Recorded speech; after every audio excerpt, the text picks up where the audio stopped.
Everyone, welcome to my YouTube channel. और आज मैं लेकर के आई हूँ हिंदी वर्णमाला। मैंने पहले वाले वीडियो में आपको बताया था कि हिंदी वर्णमाला क्या होती है और कैसे लिखा जाता है, लेकिन अब हिंदी वर्णमाला को हमें कन्वर्ट करना है इंग्लिश लेटर में। इंग्लिश जो लेटर्स होते हैं उनको बोलते हैं अल्फ़ाबेट, तो हम उनको कन्वर्ट करेंगे अल्फ़ाबेट में। अल्फ़ाबेट में कन्वर्ट करके यहाँ पे सारा का सारा वर्णमाला जो है इंग्लिश वर्णमाला में हम लिखेंगे। तो आपको ये चीज़ अगर आ गई ना, ये वाली ABCD अगर आ गई, तो आप इंग्लिश की शुरुआत का पहला कदम यही रखना होता है। अगर ये कदम रख दिया तो आगे कदम रखने से आपको कोई नहीं रोक पाएगा। मतलब पूरी इंग्लिश में आपका यही काम में आएगा, ठीक है। इससे आप नाम बनाना सीखोगे, सेंटेंस बनाना सीखोगे, मीनिंग्स बनाना सीखोगे। तो चलिए, सबसे पहला कदम हम रखने जा रहे हैं इंग्लिश की वर्णमाला को, यानी इंग्लिश अल्फ़ाबेट को सीखने। हिंदी वर्णमाला, इंग्लिश अल्फ़ाबेट, इसको बोलते हैं अल्फ़ाबेट, ठीक है। अच्छा, एक चीज़ इन दोनों में डिफरेंस है, बहुत सारा डिफरेंस है हिंदी और इंग्लिश में। सबसे बड़ी बात है कि हिंदी को सीखने के लिए हमें बहुत टाइम लगता है, लेकिन इंग्लिश चुटकियों में सीख सकते हैं। क्योंकि हिंदी वर्णमाला में कितने अक्षर होते हैं? 56 होते हैं, लेकिन इंग्लिश अल्फ़ाबेट कितने होते हैं? 26 होते हैं। अब देखो, इसके आधा है ये, फिर भी हमको इंग्लिश नहीं आ रही है। ये तो बहुत बड़ी उलझन वाली बात हो गई है। भाई, हम हिंदी सीख गए हैं लेकिन इंग्लिश नहीं आ रही हमको। हिंदी में तो 56 अक्षर होते हैं, इंग्लिश में 26 ही अल्फ़ाबेट होते हैं, वही हमको नहीं आ रहे। बताओ, कोई बात नहीं, मैं आज आपको सिखाने वाली हूँ। स्वर आपने सीख लिया, ठीक है। इंग्लिश में स्वर को हम बोलते हैं वॉवल। क्या बोलते हैं? वॉवल। अब ठीक है, वॉवल जो होते हैं वो यही होते हैं सारे मात्राएं।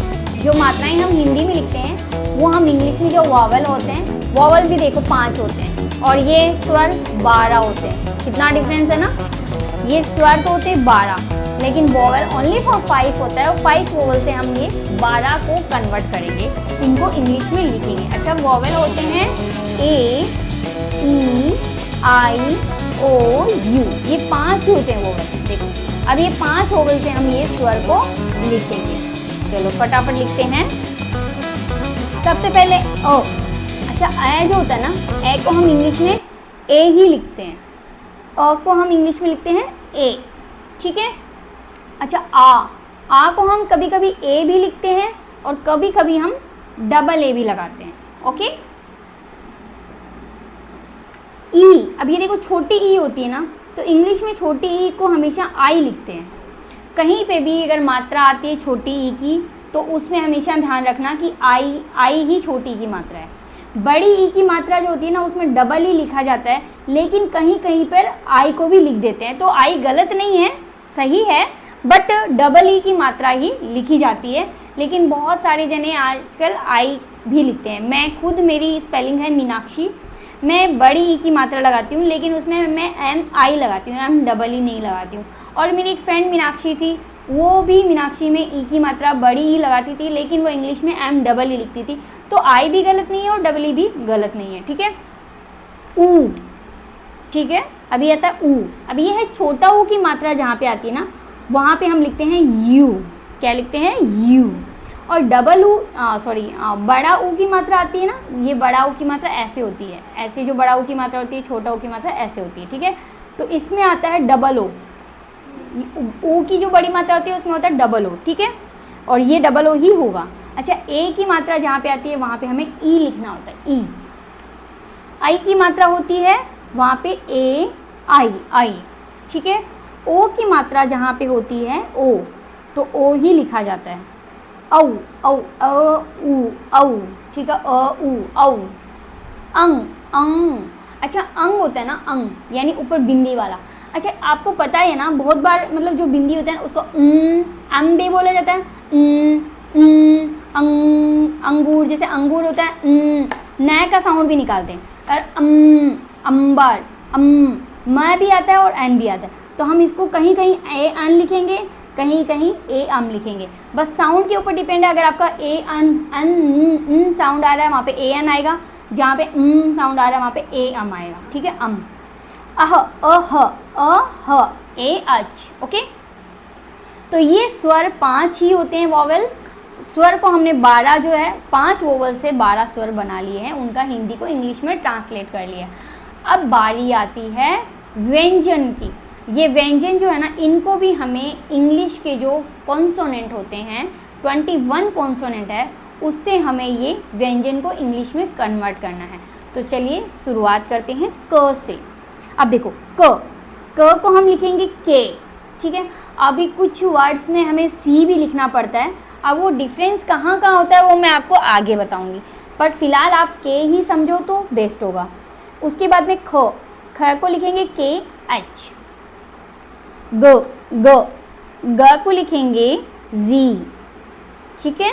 घ को लिखेंगे जी एच, अड़ को एन, च को हम लिखेंगे सी एच, छ सी एच एच, जय जो होता है ना, जय को हम जे भी लिखते हैं, जे फॉर जग, और जे को हम जेड भी लिखते हैं। क्या लिखते हैं? जेड फॉर जेब्रा, आ रहा है ना, मतलब जेब भी होता है, जे भी होता है और जे भी होता है, लेकिन कहाँ पे जेड लिखा जाएगा, कहाँ पे जे लिखा जाएगा, वो मैं आपको आगे की वीडियो में बताऊंगी। अच्छा, ज को जे और जेड लिखते हैं, झ को लिखेंगे जे एच, आए को ए, ट को हम टी ही लिखेंगे, ठीक है। ठ को हम टी एच लिखेंगे, ड को हम डी लिखेंगे, डी एच, आया को हम आनी लिखेंगे। अच्छा, ट को भी टी लिखेंगे, त को भी टी लिखेंगे, लेकिन दोनों में डिफरेंस है, कोई बात नहीं आगे बताऊंगी। थ को लिखेंगे टी एच, अब ड को भी डी लिखते हैं और द को भी डी ही लिखते हैं, ठीक है। डी एच, न को हम लिखेंगे एन, प को हम लिखेंगे पी।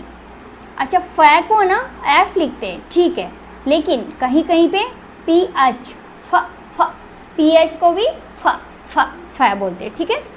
ब को लिखेंगे बी, भ को लिखेंगे बी एच, म को लिखेंगे एम, य को लिखेंगे वाई, र को लिखेंगे आर, ल को लिखेंगे अल, व को लिखेंगे वी और डब्ल्यू।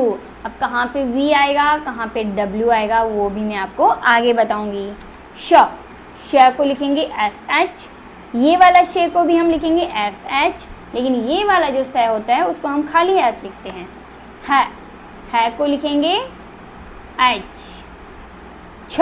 अच्छा, छ का ना थोड़ा बड़ा मीनिंग, ये जो नीचे वाले ना उनका थोड़ा सा अलग मीनिंग होता है, लेकिन इतना टफ नहीं है, बस आपको एक बार में थोड़ा सा सीख लेना है, क्योंकि मीनिंग जब बनती है, आप देखो मेरी मीनिंग देख लो, मीनाक्षी छी, अब ये छ आ रहा है, तो इसकी मीनिंग के अनुसार हमारा नाम लिखा जाएगा। छ को लिखेंगे के एस एच, त्र को लिखेंगे टी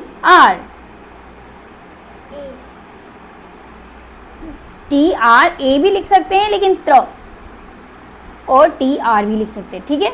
वो आगे मीनिंग के ऊपर डिपेंड करता है, टी आर ए लिख देते हैं यहाँ पे। अभी आता है ज्ञ को लिखेंगे जी वाई ए, ये ध्यान रखो, ये जो ज्ञ है ना, ये जय नहीं है, ये ग और ये मिला करके बनता है। त्र को ट और र मिला करके बन रहा है, ग य, तो ग य जी वाई ए, ठीक है। और ये है री आर आई, र आई मिला करके री बन रहा है। तो ये हिंदी वर्णमाला को आज हमने इंग्लिश अल्फ़ाबेट में कन्वर्ट किया है। अब ये वाला वीडियो आपको कैसा लगा प्लीज़ मुझे कमेंट करके ज़रूर बताइएगा। अगर ये आपने सीख लिया है ना, तो भाई आप मीनिंग्स बनाना सीख लोगे, आप नाम लिखना सीख जाओगे, चाहे कोई भी नाम आपके सामने आ जाए, ठीक है। जैसे हम, सबसे बड़ी बात है, आजकल हम व्हाट्सएप पे चैट करते हैं या फेसबुक या कहीं पे भी मैसेंजर में चैट करते हैं, तो हमें इंग्लिश में टाइप करना होता है। जैसे क्या कर रही हो, तो इसको हम इंग्लिश में लिखेंगे, तो हमें आना चाहिए कि क्या को क्या बोलेंगे, कैसे लिखेंगे। तो ऐसे ही अगर आपको ये आ गए ना, तो आप सब कुछ सीख जाओगे, ठीक है। तो आज का वीडियो आपको कैसा लगा कमेंट करके ज़रूर बताइएगा। नेक्स्ट वीडियो में मैं आपको सिखाने वाली हूँ इंग्लिश अल्फ़ाबेट हिंदी वर्णमाला से आप नाम कैसे लिख सकते हैं, नाम में क्या मिस्टेक आती है, हिंदी वर्णमाला में हम उस नाम को कैसे लिखते हैं, इंग्लिश वर्णमाला में उस नाम को कैसे लिखते हैं। तो दोनों आपको अगर इस तरह से सीखना है, मतलब A to Z में आपको यहाँ से क से त्र तक के सारे नाम कैसे लिखे जाते हैं, कैसे नहीं लिखे जाते हैं, ये वाले वर्ड का यूज़ करके कहाँ पे आपको ये दोनों मिला के लिखना है, कहाँ पे ये लिखना है, क्या मिस्टेक आप करते हो, क्या नहीं करनी है, तो आप मेरे चैनल को फटाफट से सब्सक्राइब कर लो, फटाफट से, ताकि आपको नेक्स्ट वाला वीडियो मिल जाए और बहुत कुछ आपको इंग्लिश में सीखने को मिलेगा। तो आज के लिए बस इतना ही, फिर मिलेंगे नेक्स्ट वीडियो के साथ, तब तक के लिए थैंक यू।